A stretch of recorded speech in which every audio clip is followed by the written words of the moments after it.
How to fix Dell Diagnostic Error 2000-0142 on Windows 10. Here are some methods that may help you with the Dell Diagnostic Error 2000-0142 on Windows 10. Method 1. Open your PC case, then check SATA cables. Warning, do this only when you've completely removed the power cable. Method 2. Perform a disk check in the command prompt using an original Windows installation disk.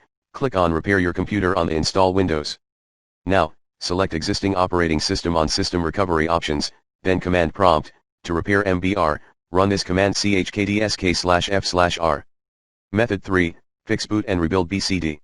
If the above method did not work, try these commands, bootrec.exe, /rebuild bootrec.exe /fixmbootrec.exe, /fixboot. Method 4, use Mini-Tool Partition Wizard to backup data and repair MBR. Method 5, reinstall your Windows. Method 6, replace your hard drive disk.